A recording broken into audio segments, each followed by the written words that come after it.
বন্ধুরা, প্রতিদিনের মতো আমরা লক্ষ্মী কুটিরের রান্নাঘরের পক্ষ থেকে নতুন একটা রেসিপি নিয়ে এসেছি। সেই রেসিপিটা হলো পনিরের বড়ার আলু দিয়ে ঝোল। আমরা প্রথমে কড়াইটা বসিয়ে তেলটা গরম করে নিয়েছি। তাতে শুকনো লঙ্কা, তেজপাতা, এলাচ, দারচিনি,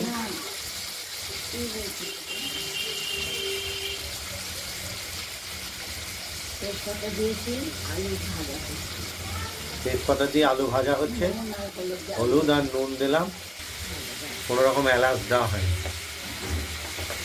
এইবার আলুগুলো দিয়েছি, কেটে রাখা আলু, এগুলোকে আমরা হালকা হলুদ করে ভেজে নেব।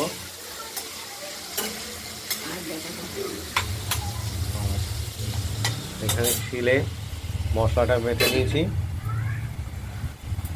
লাল কাঁচা লঙ্কা, আদা আর জিরে মশলাটা বেটে নিয়েছি। এই মশলাটা দিয়ে কষানো হবে এই পনিরের বড়ার ঝোলের মশলা। আপনারা দেখুন। বন্ধুরা, আলুটা ভাজা হয়ে গেছে, এবার মশলাটা দিয়ে দিলাম।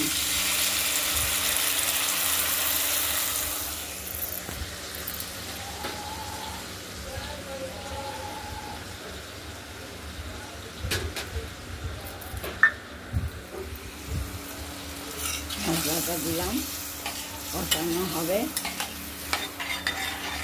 তারপর দেখাবো। কষানো হচ্ছে এখন, কষানো হয়ে গেলে তারপর দেখাবো।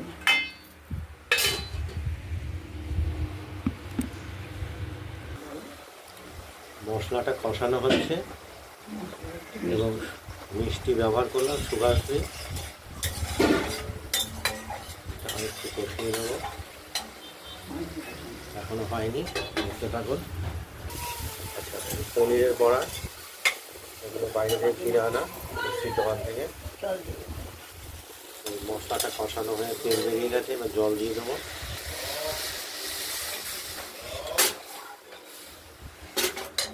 জল দেওয়ার পরে পনিরের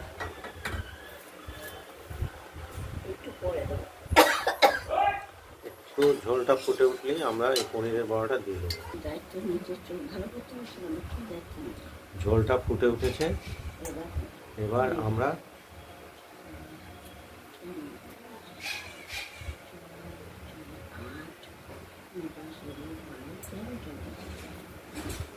বড়াগুলো দিয়ে দেবো। এবার একটু ফুটবে, অপেক্ষা করতে হবে।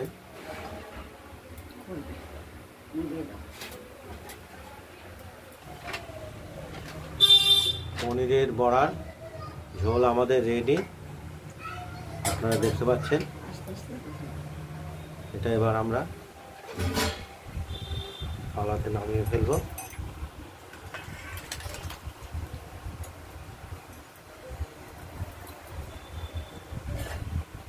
খুবই একটা নিরামিষের দিনে খুবই একটা উপাদেয় রেসিপি, খুবই একটা উপাদেয় রেসিপি। আপনারা বাড়িতে ট্রাই করবেন, করে আমাদের কমেন্টস করবেন, আর আমাদের চ্যানেলটাকে লাইক করে দেবেন।